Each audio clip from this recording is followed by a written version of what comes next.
आदाब नाज़रीन, मैं अब्दुल हमीद साहिल, आप देख रहे हैं ऐलान टाइम्स। इस वक्त हम मौजूद हैं के रेसिडेंसी के पास और मेरे पीछे ये यहाँ मौजूद हैं अब्दुल करीम खान साहब। इन्होंने एक बहुत ही बेहतरीन तकरीब का यहाँ पर इनेकाद किया है। रमज़ान का मुक़द्दस महीना चल रहा है, इफ्तार पार्टी का एहतमाम किया और हम देख रहे हैं कि हमारे बहुत से बिरादरान वतन, हमारे हिंदू भाई भी यहाँ मौजूद हैं बड़ी तादाद में, और सब ने साथ मिलकर एक साथ बैठकर यहाँ पर इफ्तार की है। सारे भेदभाव मिट चुके हैं यहाँ पर, सारे एक मसावत की और अनेकता में एकता की जो मिसाल देखनी थी वो आज यहाँ देखने में नज़र आई। ऐसे में वो ताकतें जो हमने देखा कि अंग्रेज़ जो थे वो डिवाइड एंड रूल की पॉलिसी को अपनाते थे, आज तकरीबन उसी तरीके पर जो हमारी सरकार उसका पैटर्न चल रहा है, डिवाइड एंड रूल। हिंदू और मुसलमानों को तकसीम करके, विभाजन करके उनके बीच सरकार पे सत्ता पे काबिज होकर सत्ता चलाने की कोशिश की जा रही है, बुलडोजर चलाने की कोशिश की जा रही है। देश की जनता को जागने की ज़रूरत है। अभी बहुत सारा अच्छा मैसेज, बहुत अच्छा संदेश, बहुत अच्छा पैगाम यहाँ पर हमारे सभी भाइयों ने दिया है। ये ज़रूरत है कि हम देश की जनता जो है इसको समझे और सोचे कि हम कहाँ जा रहे हैं, हमारे बच्चे कहाँ जा रहे हैं। रवीश कुमार ने बहुत पहले कहा था कि गोदी मीडिया देखना बंद कर दीजिए, ये आपके बच्चों को दंगा ही बना रहा है। हम देख रहे हैं जहाँ जहाँ पूरे देश में इस वक्त दंगे हुए हैं या झड़प हुई है, उसमें सब टीनेजर्स हैं, कम उम्र के बच्चे हैं जिनके हाथों में तलवारें हैं, त्रिशूल है, भाले हैं, तमंचे हैं और उनके मुंह पे गालियाँ हैं। श्री राम भी शर्मिंदा हो रहे होंगे कहीं ना कहीं, क्योंकि राम का नाम जब आता है तो सबका सर जो है आदर से झुकता। अल्लामा इकबाल ने उन्हें इमाम हिंद कहा था, मर्यादा पुरुषोत्तम कहा जाता है। उनकी तारीफ कहीं भी ये नहीं थी कि किसी मज़हब के ख़िलाफ़ या किसी वर्ग के ख़िलाफ़ आप जाकर नारेबाजी करें या जूते चप्पल पहनकर किसी की बादगाह पर चढ़कर झंडे लगा दें। लेकिन जो कुछ भी धर्म के नाम पे किया जा रहा है, ये हमारे देशवासियों को, हमारे हिंदू समाज को, हिंदू भाइयों को समझने की ज़रूरत है कि हमारे बच्चों को कहाँ लेकर जाया जा रहा है।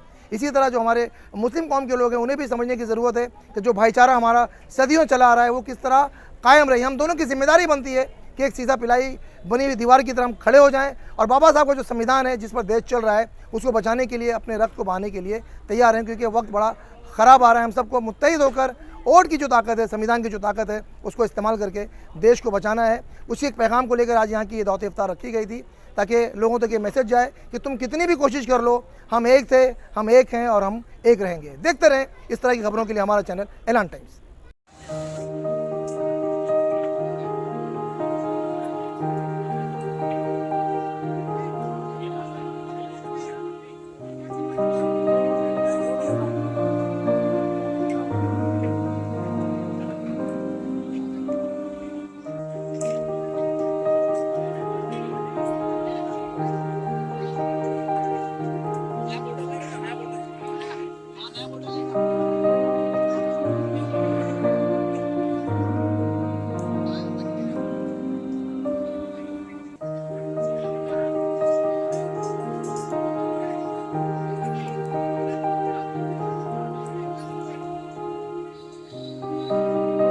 नाज़रीन, हमारे साथ मौजूद हैं अब्दुल करीम खान उर्फ के नाम से काफ़ी शोहरत रखते हैं और बहुत सारी एक्टिविटीज़ में इनका नाम काफ़ी आगे आया हुआ है। अब आज एक बहुत बड़ा इवेंट इन्होंने यहाँ पर किया है। रमज़ान का मुक़द्दस महीना चल रहा है, इफ्तार पार्टी इन्होंने रखी है जिसमें अल्हम्दुलिल्लाह हम देख रहे हैं कि बिरादरान वतन बड़ी तादाद में शामिल है। करीम भाई, आज की जो दावत इफ्तार आपने रखी है इसके पीछे क्या पस मंज़र था, क्या कहना चाहेंगे इस बारे में? कोई पस मंज़र तो नहीं था अमित भाई। जैसा कि हर साल जब रमज़ान आता है तो हर लोग अपने अपने तरीके से पार्टियों का आयोजन करते हैं, लेकिन पिछले 2-3 साल से कोरोना होने की वजह से मैं देखा कि काफ़ी लोग गैदरिंग ख़त्म हो चुकी थी, ख़ासतौर से इफ्तार पार्टियां ख़त्म हो चुकी थी। और आज जो देश के हालात है, अब आप लेफ़्ट राइट में अगर आप कैमरा घुमाएंगे तो आप देखेंगे आज जो देश के जो हालात है, जो बांटने की जो राजनीति जो चल रही है, हम लोगों ने एक सबसे बड़ी इसमें इस प्रोग्राम में कोशिश ये की है कि हिंदू और मुसलमान एक साथ दिखाने की हमने कोशिश की है इस इफ्तार पार्टी में। गंगा जमी तहजीब हमेशा बोली जाती है, हिंदुस्तान की गंगा जमी तहजीब जो उसकी मिसाल दी जाती है, क्योंकि यहाँ का भाईचारा 1-2 साल का नहीं बल्कि सदियों पुराना भाईचारा है, जिसको तोड़ने के लिए कुछ लोग लगे हुए हैं। लेकिन आज जो आपने यहाँ दावत इफ्तार रखी है और अल्हम्दुलिल्लाह देखिए सब नज़र आ रहे हैं, जैसे गुलदस्ते में अलग अलग फूल होते हैं, सारे फूल यहाँ पर नज़र आ रहे हैं और एक बहुत अच्छा काम आपने, बहुत मुस्तहसन कदम उठाया है। हम अपने और कुछ भाइयों से यहाँ बात करेंगे जो यहाँ मौजूद है, लेकिन उससे पहले एक सवाल आप जवाब करेंगे। जो राजनीति चल रही है तोड़ने की और आपने काम किया जोड़ने का, इसको कैसे देखें? मैं सबसे पहले तो एक बहुत बड़ी मिसाल दूंगा इस प्रोग्राम में। ये मेरा एक दोस्त है सदा, आप इस पर कैमरा मारेंगे, इनको ये महाराज है असल में और मेरे बहुत अच्छे दोस्त हैं। इनको कल कहीं से पता लगा कि मैंने इफ्तार पार्टी रखा है और ये APMC मार्केट चलाते हैं, APMC की फ्रूट मार्केट देख रहे हैं। आज दोपहर में 1:30 बजे एक टेम्पो भर के सारा फ्रूट जो अभी इफ्तार पार्टी में जो आया था, सारा फ्रूट ये मेरे भाई की तरफ से था, फ्री ऑफ कॉस्ट में। 1 रुपया इसने टेम्पो का भाड़ा भी नहीं लिया। तो अब इससे बड़ी मैं मिसाल मेरे ख्याल से देने की कोई ज़रूरत भी नहीं मेरे ख्याल से। नाज़रीन, हमारे साथ मौजूद हैं मोरिया जी। जो शील फाटा पे जिनका दफ्तर है और अलग अलग सामाजिक कार्यों में लगे रहते हैं, बहुत अच्छे सामाजिक कारकुन हैं। मौर्य जी कैसे देख रहे हैं आज की जो दावत इफ्तार हुई है और जो देश का माहौल चल रहा है, जो सद्भावना बिगाड़ने की कोशिश की है, कैसे देख रहे हैं? देखिए, आज जो देश का माहौल चल रहा है वो उसमें हिंदू मुस्लिम जो राजनीतिक चला रहे, इससे कुछ देश का भला नहीं होने वाला है, ये सवाई बिगड़ने का। लेकिन कुछ चंद लोग हैं जो बच्चे लोग को बिगाड़ रहे हैं। बच्चे का भविष्य आज देखिए, एजुकेशन पढ़ाई के बारे में, शिक्षा और सर्विस स्किल, इसको छोड़ करके जो हिंदू मुस्लिम की राजनीतिक चल रही है, डीजल पेट्रोल का जो भाव बढ़ रहा है, ये सब कुछ छुपाने के लिए ये हिंदू मुस्लिम की राजनीतिक चल रही है और ये ज़्यादा दिन नहीं चलेगा। और रह गया सवाल देश की बात तो बहुत लंबी है, लेकिन रह गया मुमरा में आज बहुत सदियों से चल रहा है हिंदू मुस्लिम एकता का, तो यहाँ पे हमेशा एकता ही रहेगा और एकता के साथ में हम लोग की तरफ से ये आवाज़ बुलंद होती है कि मुमरा में आतंकवादी गतिविधियाँ हैं, मुमरा के मदरसों में आतंकवाद सिखाया जाता है। आप खुद मुमरा में बरसों से रह रहे, कैसे देखते हैं मदरसों को? देखिए, जहाँ भी मुस्लिम कमेटी रहती है, जहाँ भी पूरे देश में एक दो अगर कहीं ख़राब होता है तो क्या पूरा मुसलमान ख़राब नहीं होते हैं? ख़राब अगर एक दो, तो उससे पूरे देश में जितने भी मुस्लिम हैं उनको गलत बोलना ये बहुत गलत बात है। लेकिन अगर आप देखा जाए तो क्या हिंदू बिरादरी में नहीं लोग गलत हैं? अगर देखा जाए तो उसमें भी बहुत लोग हैं, लेकिन उनको कोई आदमी नहीं बोलता है। आज जो कहीं बुलडोजर चला रहे तो कहीं कुछ चला रहे, तो ये क्या है, खाली मुस्लिम पक्ष के ही लोग खराब होते हैं? समाज में अच्छे बुरे लोग होते हैं हर समाज में। पूरे समाज को ब्लेम करना, उनको एक कटोरे में खड़ा करना, ये गलत बात। तिरंगे साहब, हम देख रहे हैं कि एक तरफ तोड़ने की कोई, महात्मा बुद्ध का एक कॉल था, एक उनके ज़माने में डाकू था, बहुत लंबी कहानी है, तो उन्होंने भी एक पैगाम दिया था कि तोड़ो मत जोड़ो। तो आज जो जिस तरह से तोड़ने की कोशिश की जा रही है, और हम देख रहे हैं कि जैसे ही रमज़ान का महीना शुरू हुआ वैसे नवरात्रि भी शुरू हो गई। हम रमज़ान में रोज़ा रखते हैं और नवरात्रि में आप हिंदू भाई हमारे जो व्रत रखते हैं, तो ऊपर वाले ने एक कर दिया कि अब तू रोज़ा रख, चल तू व्रत रख। तो जब वो मिला रहा है तो ये तोड़ने वाले लोगों को आप कैसे देख रहे हैं? क्या पैगाम देना चाहेंगे आप? नहीं, कुछ लोग हैं जो वाकई में करते हैं बुराई, लेकिन ऐसा नहीं होना चाहिए। अपने भारत देश में सब मिलजुल के रहना चाहिए। अपना देश बहुत अच्छा है और अपने देश के लोग बहुत अच्छे हैं। हिंदू हो, मुसलमान हो, कोई भी जाति धर्म के हो, भाईचारा बहुत अच्छा है। मैं आज 43 साल मेरी उम्र है और मेरे ज़्यादातर दोस्त लोग जो है मुस्लिम है। हमारे हिंदू धर्म में ऐसे लोग भी हैं जो गलतफहमी फैलाते, ऐसा नहीं होना चाहिए और सब मिलजुल के रहना चाहिए, एकता बरकरार रखना चाहिए कि बाहर के लोग उसका फ़ायदा नहीं उठाए। मिलजुल कर रहेंगे तभी हम विश्व गुरु बन सकते हैं। बस मेरा कहना एक ही है। बहुत अच्छा। हमारे साथ मौजूद है युवा नेता है स्वप्निल, बहुत अच्छा नाम है। सपने देखना चाहिए ताकि साकार भी हों। युवा भारत के लिए क्या सोच रहे हैं आप? ये जो हिंदू मुस्लिम एकता है कितनी ज़रूरी है? एकता तो ज़रूरी है, जो इस सबसे माहौल चल रहा है तो एकता तो रहनी ही मांगती है। एकता के बगैर हम विश्व गुरु या देश की तरक्की नहीं हो सकती। सौ की सीधी सी बात है। कपिल रोड़े साहब, गीता में लिखा हुआ है कि वसुधैव कुटुम्बकम, यानी संसार जो है वासु का कुटुंब है। हमको भी सिखाया गया अल खल्क़ु अयाल अल्लाह, ये जो सारी मखलूक है ये अल्लाह का कुंबा है। एक जैसी तालीम, एक जैसी शिक्षा सारे धर्म देते हैं, कोई धर्म लड़ने में यकीन नहीं रखता है, लेकिन आज धर्म के नाम पर जिस तरह से अधर्म फैलाया जा रहा है, कैसे देख रहे हैं इसको? मुझे सिर्फ इतना समझता है, पॉलिटिशियन लोग ने जो अपना एक पॉलिटिशियन राजनीति खेलने के लिए जो आज मैसेज ये भारत देश में फैला रहे, ये एकदम से गलत है। हमारे करीम भाई आज गणपति उत्सव रहे, नवरात्रि उत्सव रहे, हर पंडाल में उनका जाना आना रहता है, हर लोगों के अंदर उनका मिलाव रहता है।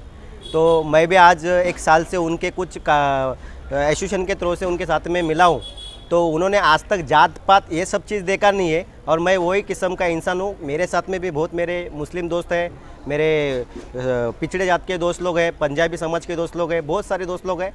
ये जो मैसेज आज जो भारत देश में चल रहा है ये बहुत गलत है, ये मैसेज चलना नहीं चाहिए, क्योंकि आने वाले युवाओं के लिए वो बहुत हानिकारक है।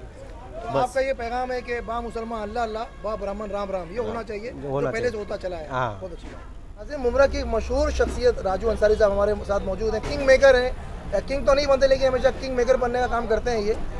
राजू भाई, देख रहे हैं कि इस वक्त जो हालात है, और आपकी नज़र माशाल्लाह सियासत बहुत अच्छी है, आप सिर्फ मुमरा शहर की नहीं बल्कि रियासत और मुल्की सतह तक आप बात करते हैं सियासत की। जो तनाज़ुर जो हालात चल रहे हैं, और आज करीम भाई ने एक बहुत अच्छी महफिल सजाई है, एक गुलदस्ता बनाने की कोशिश की है और काफ़ी हद तक उसमें कामयाब भी रहे, कैसे देखते हैं इस पूरे माहौल को?